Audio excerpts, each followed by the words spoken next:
Comment ça va, vous? C'est peut-être une question un peu banale, mais aujourd'hui je la pose avec l'espoir qu'on puisse prendre un moment pour y répondre sincèrement.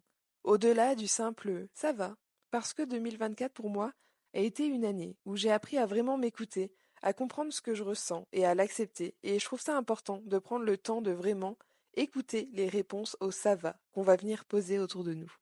Alors aujourd'hui, on va revenir sur 2024, une année qui a été un peu comme ce pote imprévisible, pleine de surprises, de leçons et parfois de grosses claques. Vous savez, ce genre d'année où on commence par se dire ça va être mon année, Cette année, c'est mon année. et on finit par se demander si elle ne nous a pas pris un peu pour son cobaye. Donc, au programme de l'épisode, des pertes qui libèrent, des oser être soi-même qui décoiffent, et quelques petits rappels pour ne pas devenir notre pire ennemi. Alors installez-vous confortablement, comme d'habitude, laissez de côté vos to-do list et plongeons ensemble dans ce qu'on a appris en 2024. En tout cas, ce qu'on a essayé d'apprendre entre deux crises existentielles.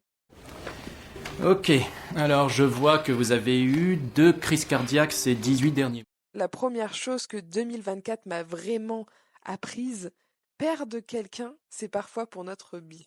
Et ça, elle me l'a vraiment mis dans la gueule. Les ruptures, vous savez, c'est un peu comme enlever ce pansement.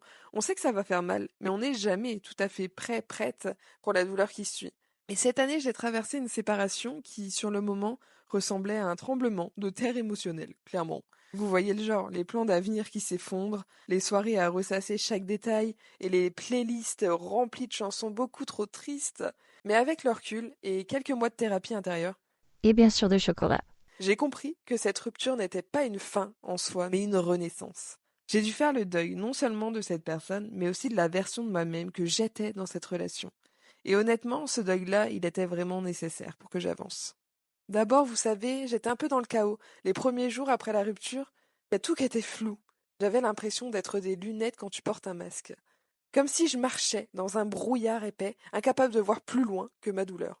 Et c'est ok, parce qu'il faut bien du temps pour traverser chaque étape d'un deuil d'une relation. Après, il y a eu l'acceptation, progressive. Petit à petit, j'ai commencé à voir cette séparation comme une opportunité, une chance de réfléchir à qui je voulais vraiment être, à qui j'étais aussi, et à ce que je voulais vraiment vivre dans ma vie. Et après, il y a eu la libération. Ça arrive petit à petit. J'ai laissé derrière moi le poids de cette relation et les attentes qui allaient avec. Et ce que j'ai appris avec cette rupture, c'est que perdre cette personne, ça m'a appris à recentrer mon énergie sur moi-même. J'ai compris que parfois on reste attaché non pas par amour, mais par peur du vide.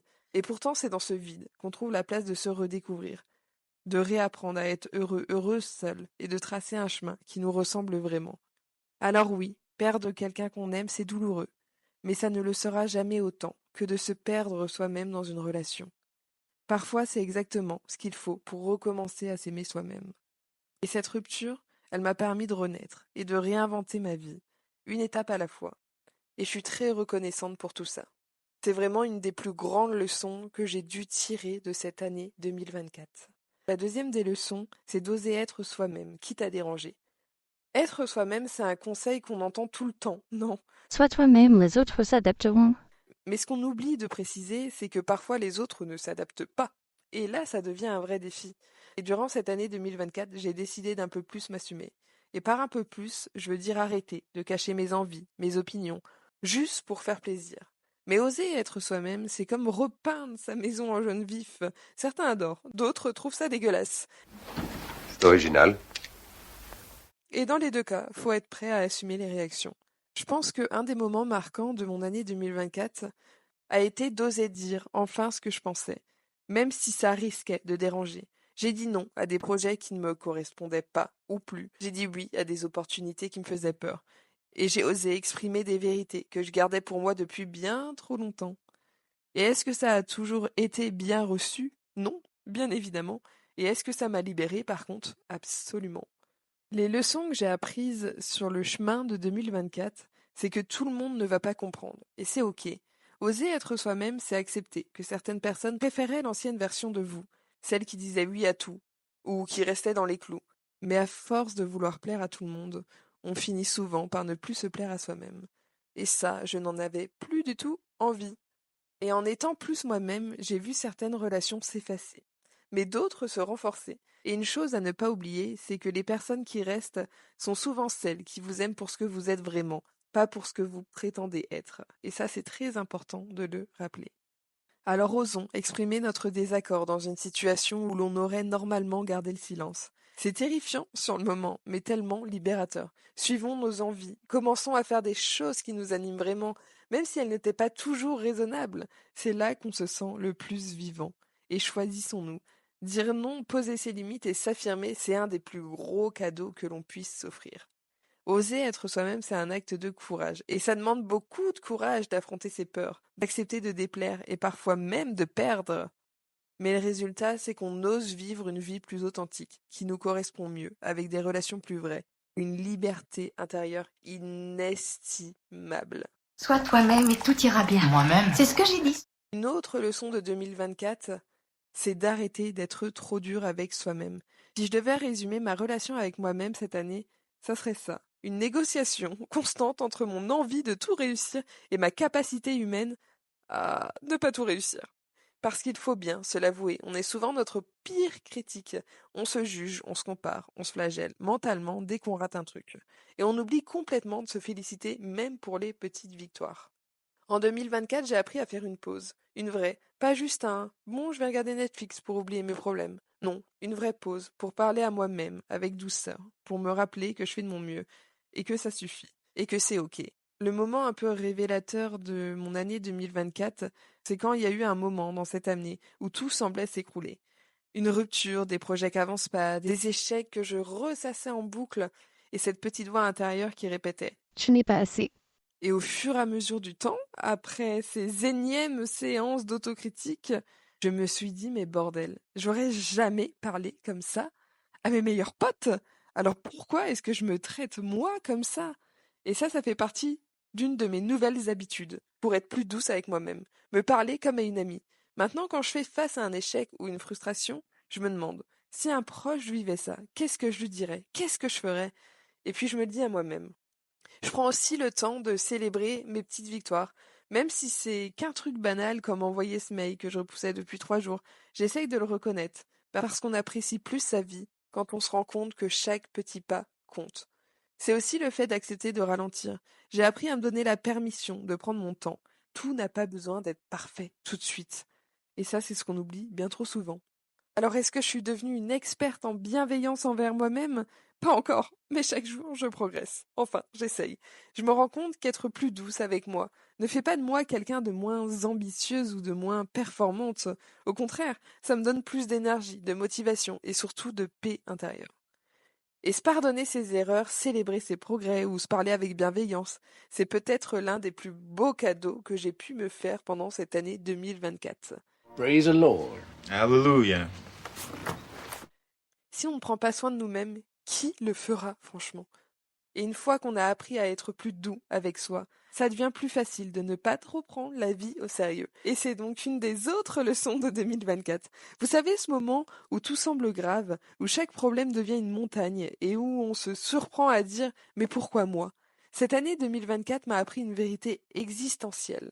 Parfois, il faut juste lâcher prise et rire. Spoiler alert. Dans tous les cas, on ne va pas s'en sortir vivant. Prendre la vie au sérieux, c'est comme essayer de garder un château de sable intact face à la marée montante. Épuisant. C'est épuisant. Et soyons honnêtes, un peu futile. Alors cette année, j'ai décidé de me détendre un peu, de relativiser et surtout d'arrêter de me prendre la tête pour des choses qui dans 6 jours, qui dans 6 semaines, qui dans 6 mois ne compteront plus. Un moment clé de 2024, il y a eu une journée particulièrement chaotique cette année. Tout allait de travers. Il y a un de mes projets qui n'avançait pas, j'étais en pleine rupture, et pour couronner le tout, ce jour-là, mon téléphone avait fait un plongeon dans les WC. Et sur le coup, j'ai failli exploser. Il y a vraiment rien qu'allait, je vous jure. Et je crois même que je m'étais pris ce petit doigt de pied dans une table. Et alors là, j'étais au bout de ma vie. Et franchement, après toutes ces péripéties de la journée, franchement, je me suis mise à rire, mais vraiment un rire nerveux. Je sais pas si vous avez déjà connu ça. Vous êtes tellement au bout qu'en fait, vous avez plus la force de pleurer. Juste, vous partez en fou rire. Mais vraiment un vrai fou rire. Et à ce moment-là, j'ai compris une chose. Que l'humour, c'était vraiment une bouée de sauvetage pour moi. Alors j'ai appris à lâcher prise. J'ai essayé de mettre les choses en perspective. Et je me demande vraiment souvent cette question. Est-ce que ce problème pour lequel je me prends la tête, cette chose pour laquelle je me prends la tête, aura de l'importance dans quelques jours, dans quelques mois? Et si la réponse est non, alors pourquoi je vais aller m'acharner dessus et utiliser toute mon énergie là-dessus?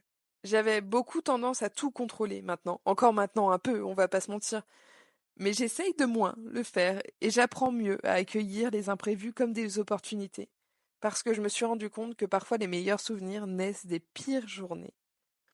Et je cherche beaucoup le rire, que ce soit en regardant une comédie absurde ou en trouvant le côté ridicule de mes propres problèmes, j'ai fait de l'humour vraiment une bouée de sauvetage.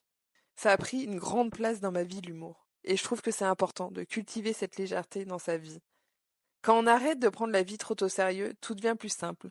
Les erreurs deviennent des leçons, les échecs des anecdotes, et les imprévus des aventures. C'est pas toujours facile, on le sait, mais c'est tellement libérateur.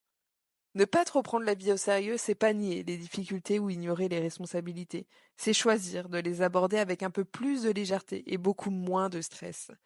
Parce qu'au final, la vie est beaucoup trop courte pour la passer à froncer les sourcils. Et en parlant de profiter de la vie, l'une des autres leçons que j'ai appris en 2024, et ça sera la dernière pour aujourd'hui parce que sinon cet épisode va durer trop longtemps, mais 2024 m'aura beaucoup appris de choses, c'est de savourer chaque instant. Vivre tout ce qu'on a à vivre, bordel! S'il y a bien une leçon que 2024 m'a gravée dans l'âme, c'est celle-ci. La vie est courte, trop courte pour remettre à demain ce qui nous fait vibrer aujourd'hui, trop courte pour rester bloqué dans la peur ou dans les « et si ». Cette année, j'ai décidé de dire oui à la vie, de sortir de ma zone de confort et de vivre chaque instant pleinement, même les plus imparfaits. 2024, c'était l'année où j'ai arrêté de dire un jour. Vous savez, cette fameuse phrase qu'on se répète. Un jour, je ferai ce voyage. Un jour, j'essayerai ce hobby. Un jour, je vivrai vraiment. Eh ben, cette année, j'ai remplacé un jour par aujourd'hui. J'ai pris ce billet pour une destination qui m'effrayait autant qu'elle m'attirait. J'ai osé commencer un projet que je repoussais depuis des mois. Et surtout, j'ai appris à savourer les petites choses, une balade au soleil, un café avec un ami, un moment de silence, juste pour moi. Pourquoi on attend toujours? Parfois, on se dit qu'il y aura un meilleur moment, qu'on fera ça quand on aura plus de temps, plus d'argent ou plus de courage. Mais la vérité, c'est que le moment parfait n'existe pas. Et en attendant qu'il arrive, on passe à côté de notre vie. Pendant cette année 2024, j'ai compris que le seul moment qu'on a vraiment, c'est maintenant. C'est vraiment une des plus grandes choses, je pense, que m'a appris 2024. Quand une porte s'ouvre, entrez. Même si vous ne savez pas exactement ce qui vous attend de l'autre côté, entrez. Arrêtez de toujours penser à ce qui vient après. Parfois, le bonheur est juste là, dans cet instant précis, dans ce moment présent. La vie, elle ne se passera de toute façon jamais exactement comme on l'a prévu. Et c'est très bien comme ça. Ce sont souvent les détours qui nous mènent aux plus beaux paysages. Alors voilà, vivre tout ce qu'on a à vivre, ce n'est pas remplir chaque jour d'activités ou de grands exploits. C'est simplement être là, profiter du moment présent, être là pleinement, pour les moments qui comptent. 2024 m'a appris que chaque instant est une opportunité de ressentir, d'aimer, de rire, et parfois même de pleurer. Parce que vivre, c'est tout ça. C'est ressentir, c'est accueillir, et c'est ne rien laisser passer sans les savourer. Alors voilà, 2024, tu m'as bousculé, fait grandir et ouvert les yeux sur tout ce que la vie a à offrir. Alors merci pour ça. Et vous, qu'est-ce que 2024 vous a appris? Et qu'est-ce que 2025 vous réserve? Peu importe ce qui viendra, souvenez-vous, vivez tout, ressentez tout et laissez-vous surprendre. Parce que je suis sûre que cette année 2025 sera pleine de surprises, de défis, mais surtout également d'apprentissage. Une année sera jamais parfaite, et heureusement, parce que c'est dans les imperfections qu'on trouve les plus belles leçons. Peu importe ce qu'on vivra, n'oublions pas que la vie est une aventure et qu'il faut la vivre pleinement, sans regret. Merci d'avoir écouté cet épisode jusqu'au bout. J'espère que vous allez passer une très bonne année, remplie de leçons, remplie de joie, remplie de sentiments, remplie de tout ce que vous voulez, mais que vous allez oser vivre votre vie.